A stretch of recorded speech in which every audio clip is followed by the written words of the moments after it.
Hey, Closet Busters, come on and gather around. It's time once again to kick down those closet doors of life.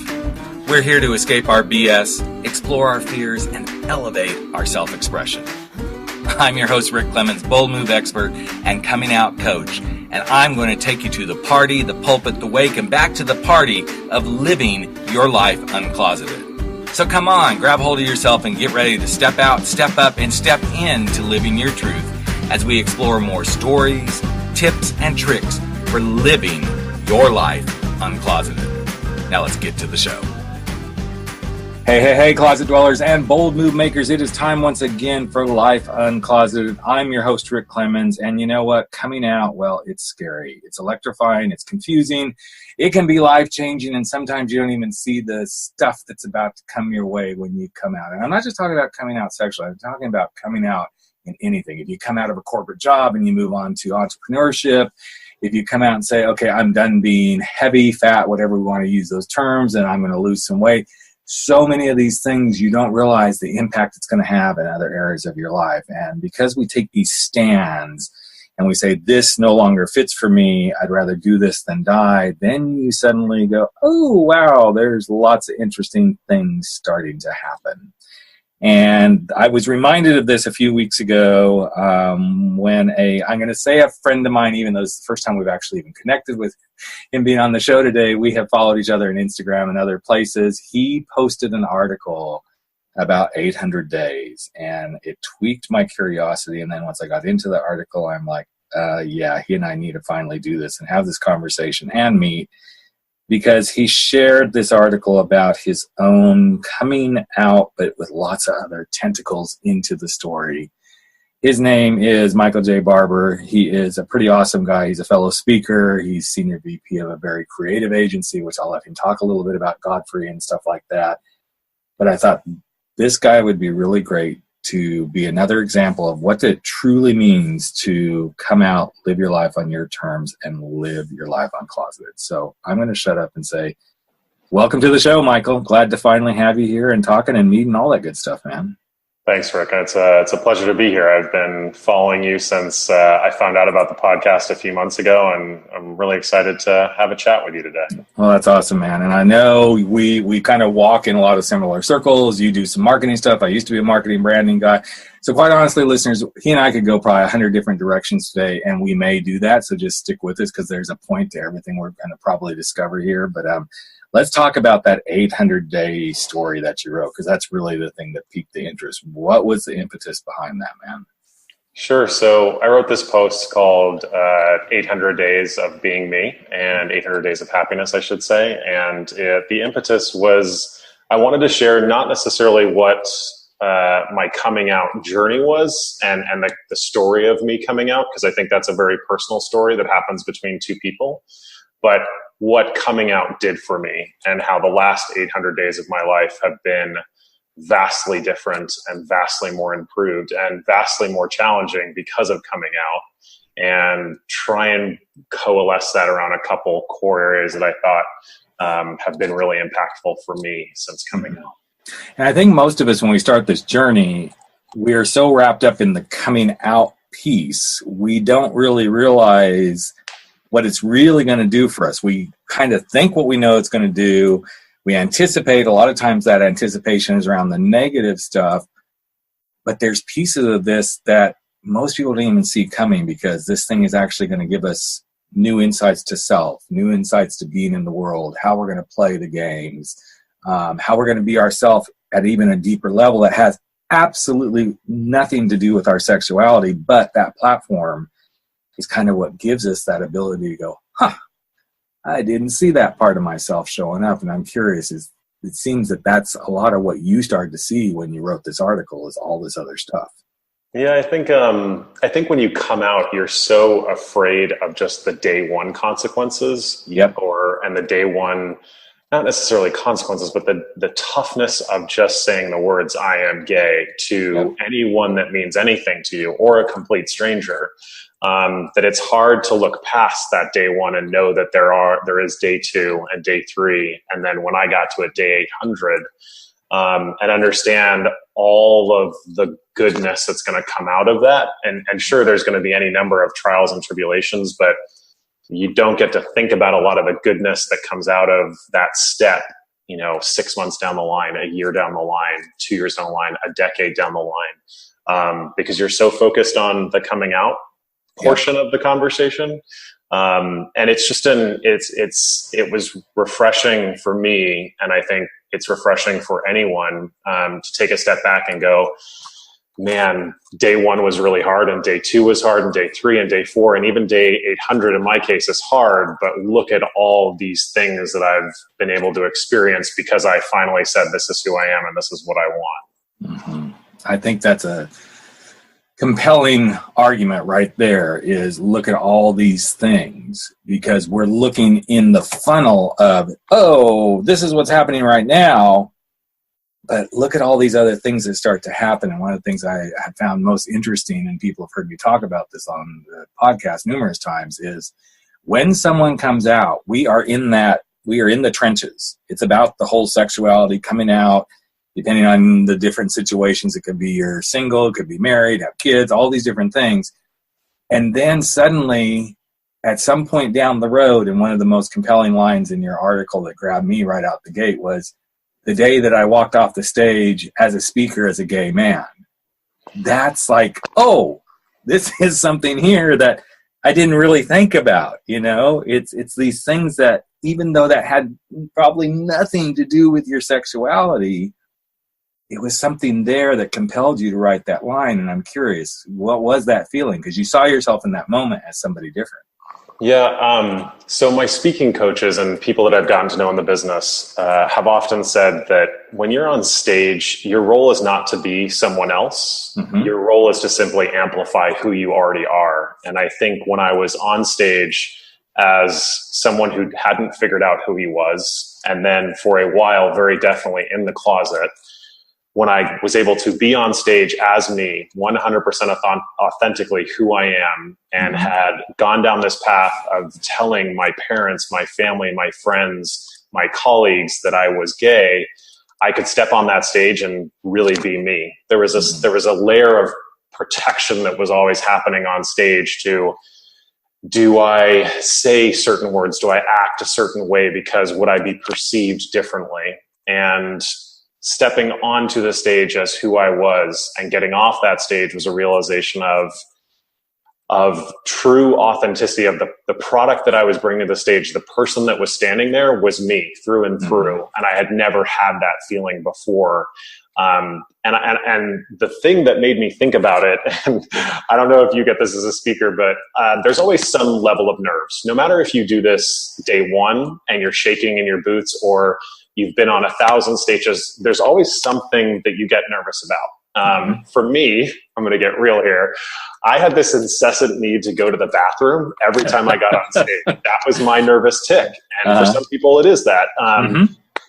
And the day I got on that stage after I had come out was the first day being on a stage that didn't exist. I breathed better. I moved about the stage better. The pacing was better. Just everything clicked for me. And I realized I had just been protecting the stage from me because I didn't want people to think that I wasn't the person that I truly was. And so that was the big realization was, God, that felt so good being able to go up on stage and not have any sort of closet to be in. And that's what made me write that line, and that area of the article was just the amount of acceptance for myself and how much I felt the audience accepted me when I knew the person that was stepping on that stage was really me and not somebody else that I was trying to act for. Right. It's interesting that you bring that up, because my interesting little thing, and it still happens, but not like it used to, was I would sweat incessantly. I would get up in front of people, and because I'm a baldy, the sweat beads on the head.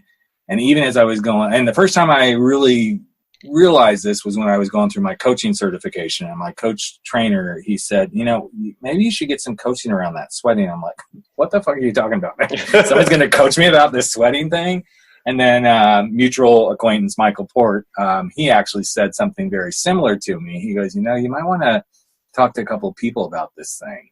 And I kept thinking, what are these people getting at? And then what I realized was these were the tentacles of me still not being 100% comfortable with myself as a gay man. Yeah. And the more I stepped into that and said, this is what you get. This is what you get with Rick.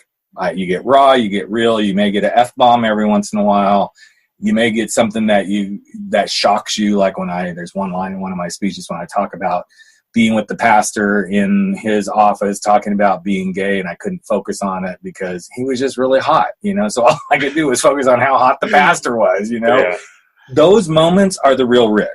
And when I realized this is what I need to do, and as I now craft talks and everything, I just did a talk at Podcast Movement a few months ago, I didn't sweat because I'm showing up as truly who I am.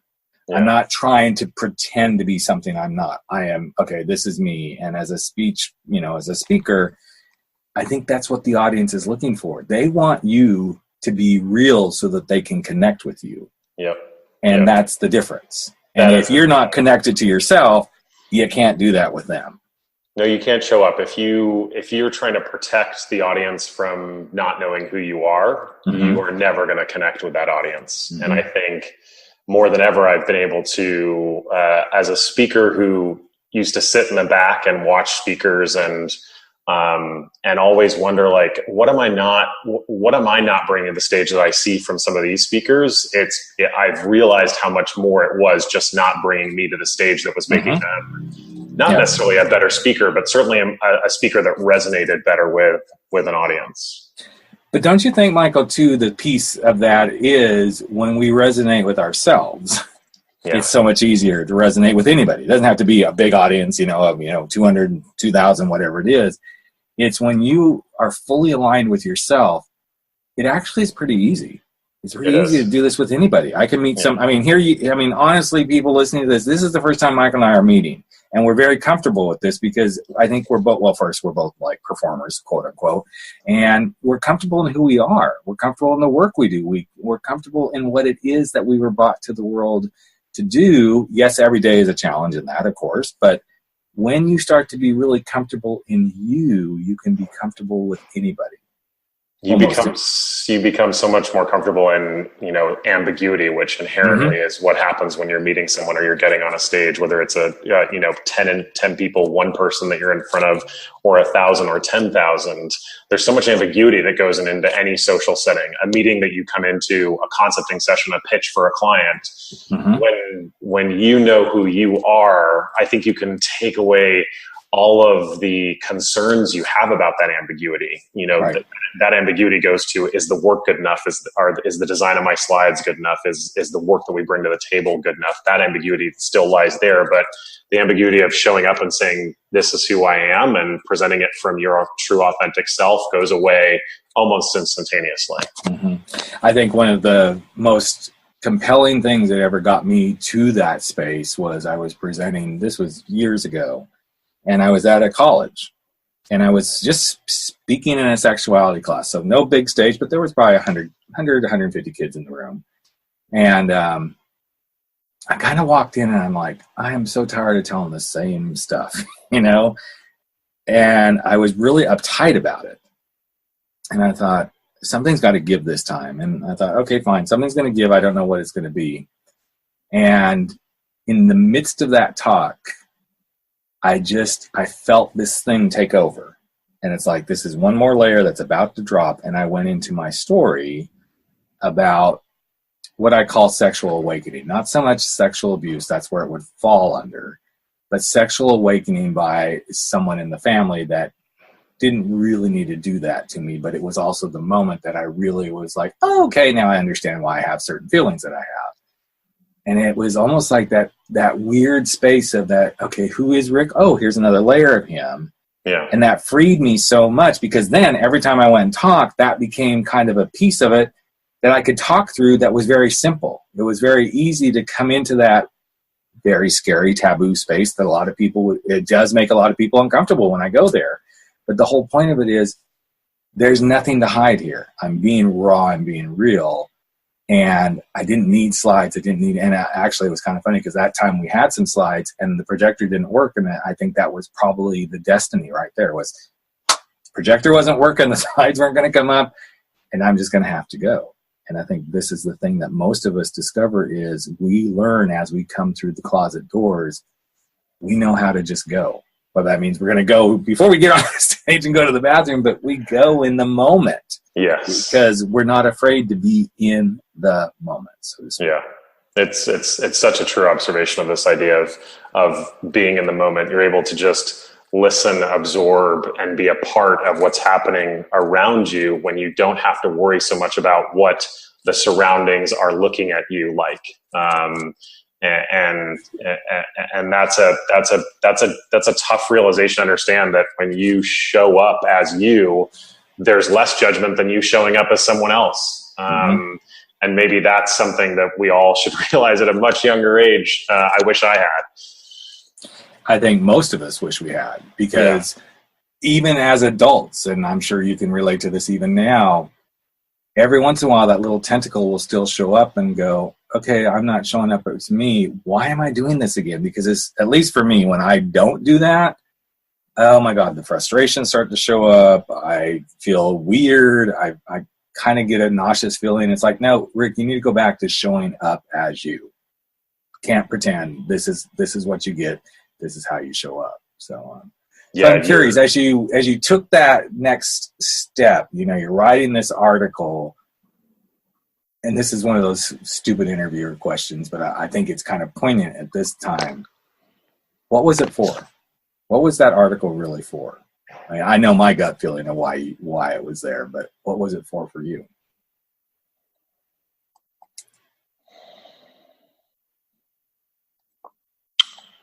This is a really good question that I hadn't thought about.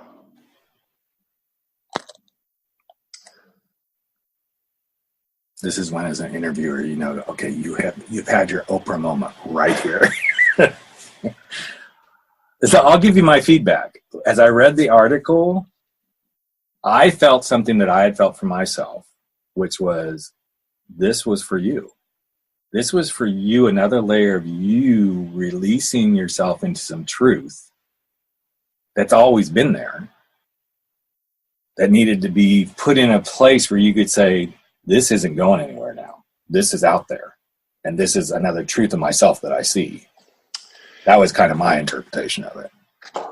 Yeah, I would say you're fairly spot on. It was releasing, for me, it was releasing a lot of thoughts that were both extremely positive and extremely negative parts of my life over the last 800 days. Yep. As I alluded to at the start of this conversation, the 800 days, not that they have been an incredible journey, not without, some really tough moments. And if it was to let go of, first to let go of all the thoughts that have been sitting in this head in a very unorganized fashion, that have been incredible realizations for me since coming out. But it was also to unpack the feelings that I had for situations and experiences that weren't exactly that positive, that I wanted to let go as well. And for me, writing those things down, whether it's on Medium or whether it's in a journal or whether it's just taking a little note in my iPhone, tends to allow me to put that chapter down, so to speak, and then close it and start writing the next one. So yeah, you're spot on. It was very selfish for me, but my hope is that if anybody could look at it and go, that's what I needed to hear to be able to make a decision in their life, that you can get past these really, really tough circumstances, these really, really tough decisions that will change your life, regardless if it's about your sexuality, if it is about a relationship, if it is about a decision you have to make about someone that's in your life, that there is a side, there is a path where it gets better. It just takes time. And see, I don't want to get into a coaching thing here, but you said something I found so fascinating, and this is something I had to learn. You said it was maybe selfish for you. I'm going to counter that it was actually selfless for you, because it was you being able to step into a place of, this is me going raw. This is me going real. it's a part of Selfless. It's about taking care of self so that you can go to the next place. And people kind of criticized me with my book a couple of years ago when it came out. Oh, this was all about you trying to grandstand how great your story was. I'm like, no, the story still isn't great. It's still a challenge, but there's pieces of it that I showed the real stuff. There's pieces of it that I showed the stuff that nobody wanted to see. And then there's pieces of it that were all great, but it was a selfless act so that I could say, I need to do this. Yes, I'm helping myself, but I want someone else to read this and go, okay, I have hope. Okay, I identify with that. Because I think as men, and not that women can't listen to this piece, because I think all the women are going to be sitting there shaking their head with what I'm about to say. I think as men, we have the hardest time being selfless and being self-caring. And if we don't step into that more and more, we can't become who we're really meant to be. Now, as men, we can be really selfish. We're really good at that. I think a lot of people are, but I think men, there's something about that masculine energy that we can be really selfish. Mm-hmm. But to go the reverse, that means we got to be vulnerable. That means we got to be exposed. And I think that's a big piece for the men's movement. What I consider men's movement right now is, how do we start to open up and go to this selfless place where we can say, this is me, here's my shit, this is what I've learned. And the stuff you wrote in that article, there was a lot of beautiful learning. Especially one thing that also caught my eye was in some words and even in some subtext of how much you've learned about yourself as a professional, not only on the stage, but in business since you came out. There's all these pieces of you that I interpreted, and I want you to weigh in on this, that how you now show up in your work life is probably much different than you did prior to this. Hey, guess what? I'm a big fag, so to speak. Yeah, there was really two things out of my professional life that I think were impactful over the last 800 or so days. Was one, being me allowed other people around me to be themselves, excuse me. One of your past guests, Mike, and who's also a fellow friend, has talked about this idea that we progress as a group, as a collective, whether this is, your organization or as a global collective, when we ensure everyone has the chance to be who they are. And I think what I've learned is when I could say, this is me, I heard more stories about who the people that I work with on a regular basis, my clients, my colleagues, who they were, what they were struggling with. And I think this comes from any number of places, is that when we allow ourselves to be transparent, it builds a layer of trust that, although it can be really hard to say the tough things and say, this is who I am and this is what I think is happening and this is what I think's wrong with maybe something you've done, those are all really tough things to say, but they allow such a better conversation to happen and a better working relationship to happen. For years and years and years, leaders inherently in organizations are protective. They want to say the right things at the right time, do the right thing. We are inherently competitive because you have to have some competitive bone in your body to want to move your career to higher points. And often, I think the leadership books of the past, or the sort of old school way of thinking about who do I show up as a leader, had to come from a place of inauthenticity, of a contrived self that you brought to work. You had your 8 to 5 personality, and then you have personality outside of hours. And in my head, that's all bullshit. It's all crap. When I showed up as, this is who I am, I was able to say tough things and be more transparent with people.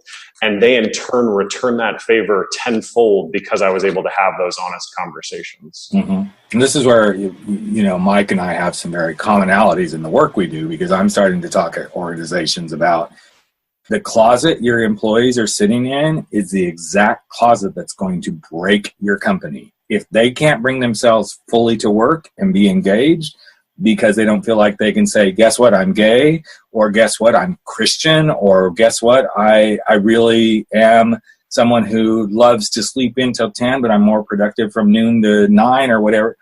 All of these things are the things that prevent all of us from thriving. And I love what you said about as a collective. We can't be successful as a collective if everybody's not encouraged to bring them full selves to the game. And I know for me, I held back. There were numerous times that people like go out after work and stuff. And then I'm like, okay, let's have a good time. And they're like, who is this guy? Yeah. This guy. And what I realized through my own work on myself was the guy that I wasn't being was because I was too concerned about being found out. Mm-hmm. Because I had a story. I had a story I had to tell. I was a dad and I was a husband and I was a straight guy and I was very driven by work, and, you know, behind the scenes, all this other stuff was going on with, you know, here's Rick, the gay guy over here, but we can't let that happen. So in order to protect everything, here's the story at work that had to be projected, and actually pretty much everywhere else, because if I didn't play by that story, I was going to slip up. And that became so heavy and so detrimental that I actually began to really hate everything. My life, my wife, my kids, everything, because I was telling the wrong story. And that's when I made the pivot. Yeah, and I think the other big thing, and maybe you've realized this too, is when you are showing up not as you inherently protect yourself from building relationships inside of organizations, from allowing not only yourself but others to work on things together, especially within an agency and marketing environment. Mm-hmm. I mean, we rise by the collective creativity of our teams, not by the individual genius. Mm-hmm. And often I think when we are self-protecting ourselves from our identity at work, from who we are at work, we inherently choose to pick to work by ourselves on things rather than bring in diverse inputs and bring in diverse lines of thoughts to try and make the output that much better.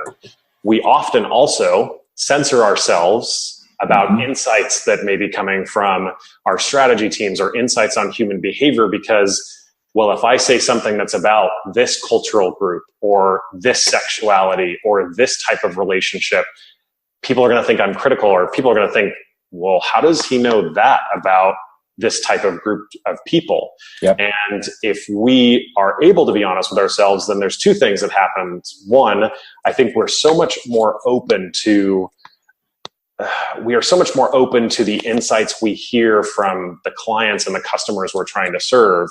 Yeah. And two, we're much more able to hear what those audiences that we're trying to reach are saying. We don't go at it with as much bias because we allow ourselves to go, well, this is me and there's other people, different people out there, and this is what they look at and this is the things that make them tick. So we've got to figure out ways to reach those TikToks. So exactly. There's any number of things, especially in our industry, that it impacts. Yeah. You know, it's really interesting as you were talking, and I hadn't thought about this in quite a few years, but one of the things I'm really good at, and I was marketing, branding, VP sort of guy, so I was good at that stuff, but what I was really good at was projects. I could lay out a project, you know, that people would come to me and go, okay, I'm like, great, so here's how we're going to do this. Boom, boom, boom, you know, I could like really put this together. But I use that as a way to keep people away from me too.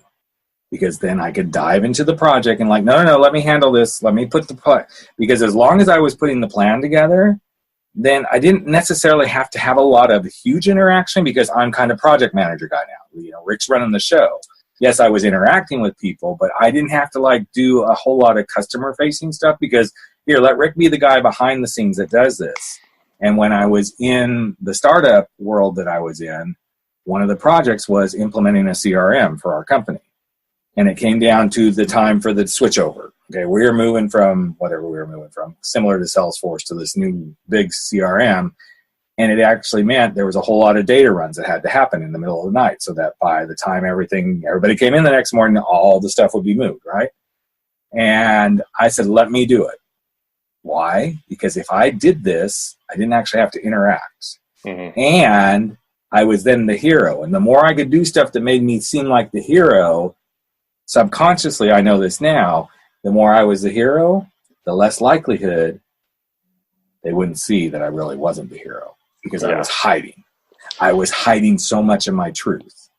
And that's something I think many of us use. It's like, okay, let's put all the deflection points up. Let's have all the armor and stuff because as long as all this is happening, they're not going to really see that, oh, guess what? Rick's gay. Or, oh, my God, Rick's, screwing around on the side. And when things started to unravel, I remember the year prior to everything coming apart, I was being more and more blatant about hanging out with all the LGBTQ folks in the company, going to the gay bars with those teams.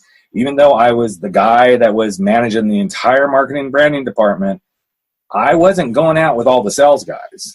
I was hanging with the people who were truly my crowd and acting like, yeah, I'm the guy that nobody's really suspecting anything of, even though now that it's all happened, they're all like, we knew exactly what was going on, but we weren't going to confront you because we knew you, and we knew the best way to be with someone who's coming out is to let them do it on their own terms. Yeah. Let them find their path. I'll tell you, my path was very similar in this idea of picking the planner roles. When I went to college, I found, or should I say I was adopted by 9 of the greatest men that live on this earth as far as I'm concerned. And I chose the role of the dad of the group. Mm-hmm. And because the role of the dad of the group was to always plan everything the group was doing. Yeah. And I didn't realize what that meant until many, many years later. But being the dad of the group, which is the guy that took care of everyone, that always made sure everyone had what they needed, that planned the spring breaks, that planned the weekend getaways, that was me allowing myself to be the hero of those experiences so that they didn't have to look at me for anything more than he's the guy we go to when we need to solve problems, because that's what the dad of the group did. And there was so much that I was protecting myself from playing that role because it was the way that I could protect myself from them thinking anything more than just simply I was the caregiver. When in fact, what it allowed me to do was much like you said, be that project planner and be the hero of the successes. I got to be the hero of the events and make sure if somebody was, completely inebriated and needed picking up, I was the guy that went and did that. If somebody had a tough situation with a relationship, I knew how to solve those things. If we needed to go on a crazy spring break, I was the one that dealt with all the logistics with it, right? Because that was the way that I could protect myself from people looking any deeper than those situations. Right, because it paints this almost like, I'm going to use Disney princess sort of painting of who we are. It's like, oh, they're just this wonderful person. And as long as we can keep people thinking that, then it's going to be really hard to break through to, but wait, there's this whole other thing that's going on. Yep. And then, at least for me, and maybe for you, this happened too, when those two worlds collided, the shame and the guilt that hit was like, I'm such a fraud. I have been such a fraud. And then I had to walk through that and realize, okay, yes, I was a fraud, but you know what? You're okay, man.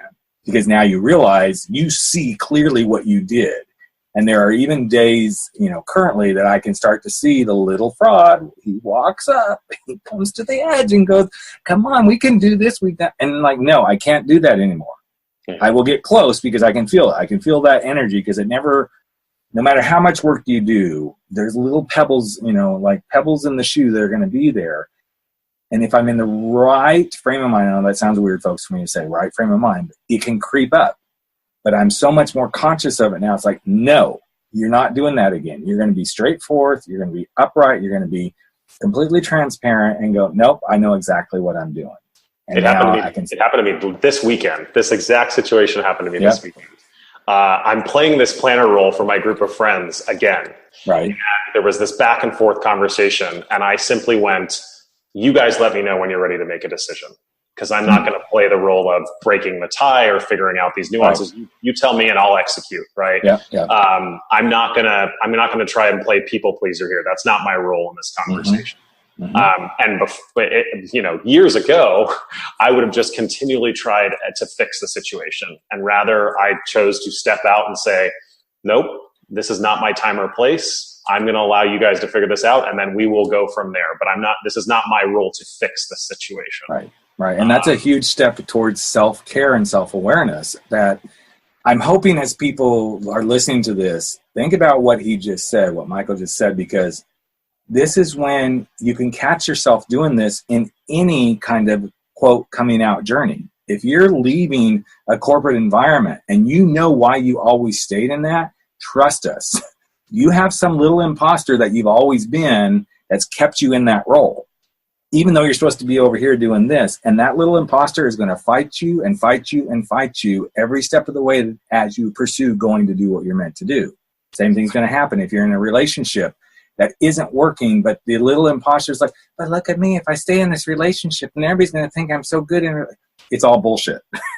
Leave the relationship, go find the one you're meant to be in, and that little voice is still going to show up because it's going to question you as soon as you start finding that next relationship going, yes, but you're going to do the same thing in this one. Not necessarily. If you are conscious about what you learned about yourself and how you can deflect from this and move forward. Sounds like you and I are a lot alike, man. I think there are some major synergies here. Yeah. So as you continue now to grow, which is a daily thing, what is something that you feel like you most learned from your coming out journey that helps you on a daily basis?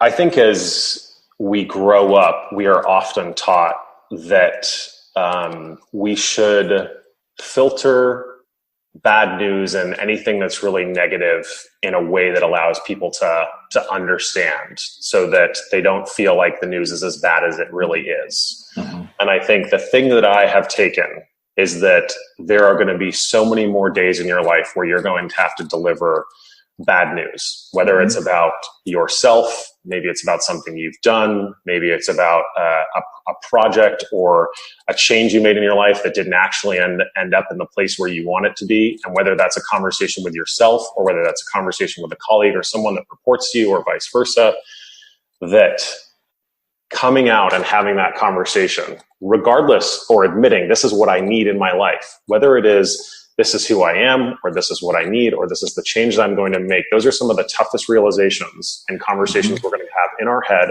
and to another individual. And they will make the ability for you to have those tough experiences that much more easy down the road. Not in the sense that they will be abundantly easy, that you can just be that person that can deliver bad news all the time and not have any emotion around it. But the way that you will approach them will come from a better place than a place of where you're trying to protect yourself and protect that individual or whoever's on the other end of that conversation. Mm-hmm. I love that answer because you played right into something that happened at National Speakers Association this year. Myself, I don't know if you're friends with Jeffrey Shaw. Do you know Jeffrey Shaw? Yes, I do, yeah. Okay, so Jeff and I, and of course I'm blanking on Callie's, I think it was Callie. We were on a panel last day of NSA, and the whole panel was, what can you learn from the LGBTQ community about being a speaker? And we talked about all this stuff, about acceptance, rejection, having the tough conversations, showing up fully as yourself, making the decisions of how are you going to show up in the speaking world with clients and audiences as yourself, because I pitched it when we decided to do this, and I think this is actually going to be a main workshop next year. We are the flag bearers of a lot of tough stuff in life. And when you parallel that to what we do in business world, it doesn't matter if you're a speaker or not, there's so much to be learned by someone who is doing the journey of being LGBTQ, because you have to have a tough conversation. You've got to know yourself really well. You're going to deal with rejection. You're going to strive for acceptance. These things that we all face in business, whether you're a speaker or not, these are beautiful things that I believe we in the LGBTQ community could do even a much better job of saying, let's help normalize who we are in the world by sharing our truth and why we can help other people in lots of different walks of lives to really walk through these doors. It's so true, because regardless of whether you're straight, gay, bi, lesbian, transgender, right, queer, whatever it is, there are always moments of incredible self-doubt. Yep. And I think, I don't say this to sound flippant, and I know you saying it doesn't mean we don't think that other sexualities and other parts of society don't experience these things, but coming out inherently, you have to deal with so many emotional burdens, so many layers of fear and rejection, so many layers of disappointment in people's expectations of you. And if you have if you have married someone of the opposite sex or you've had children, there's so many additional layers that go along with unburdening yourself of this truth that you inevitably have a greater ability to deal with small problems and big issues. I think you're more equipped, I should say. You're not better at it, but you're more equipped to be able to deal with the facets of decision making than I think, and problem solving than I think maybe other parts of society are, because they're such big truths and issues that you deal with and you have to confront about yourself going through them. So when you are confronted with maybe problems that people view as big, but you can pull them down to a smaller level, or you can unpack them for individuals. It's an ability that I don't think a lot of people get the chance to understand, because they have not had these hugely self-fulfilling, meaty problems around their self-existence sometimes. Right. And it's something, whether it's us talking about it or whether it's us helping to figure out what's the framework that we unpacked our sexuality and how does that apply to how you unpack things that you face in your life, is something that we can really bring to the conversation table, whether it's for speakers or whether it's for business leaders or whether it's for people that are just entering with the workforce and corporate environments. It's something somebody's got to spend some time on, because I think there's so much that we could be learning from that experience. I agree 100%. And if you look at, male white privilege, well, we can almost always, I jokingly say this, and I say it in a loving way, there's hetero privilege that, doesn't get talked about near as much. But when you start to look at some of the movements from Black Lives Matter to the Me Too movement, those are all coming out journeys. Those are journeys that started with someone saying, I'm confused. Why can't I talk about this? Why shouldn't I expose this? Then they get curious about what's going to happen if I actually do this. What if I step forward and say, enough is enough? Well, then the next thing they need is the courage to actually make that happen. And once they have the courage, you can't just have the courage. You have to actually have the confidence to step into that. And when you finally step into that confidence to say, hello, me too, I've been that woman who's done this, then you are actually committed to telling the story and living life as that person and consistently showing up. And what I just outlined is what I consider my 6 steps to a coming out journey. It is being confused, then curiosity, then courage, then confidence, then commitment and consistency. And when you put it in the framework, any one of these social movements actually is a coming out journey, in my book. It is. That's so true. And that framework, I think, could be applied well beyond just journeys of self-discovery. Yeah, and I think it can be applied in the corporate world. What happens when your company is sucking wind? Well, guess what? You're probably in some state of confusion. And if you don't go get curious about why you're in that confusion, you're never going to resolve stuff. But even when you start to ask the questions and you start to get some answers, do you as an organization have the courage to go make the changes? And even if you say, okay, I think we can, then you got to step up into that confidence space as leaders, as innovators, as marketers, as whatever, developers, whatever you want to call it, so that you have the confidence to do this, and then you have to commit to it. But once you commit, you have to be consistent in that commitment, whether that's making it safe for LGBTQ people to be in the workspace, or whether you say we are going to be the next innovative company like an Apple. You have to commit and you have to consistently show up.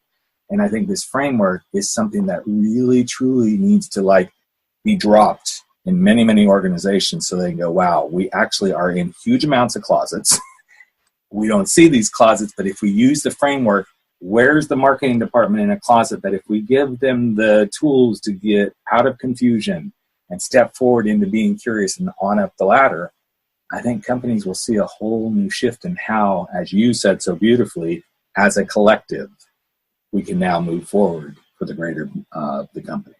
Yeah, and I think it's also an acceptance as you peel back that confusion and you start to ask those questions, that those things you find out from those questions will inherently mean you'll have to start that process over again, because they will peel back things that are causing the problems. And it's about how do we understand where there's not going to be a root. There's going to be any number of things that are causing this. And I'll give you a very concrete example.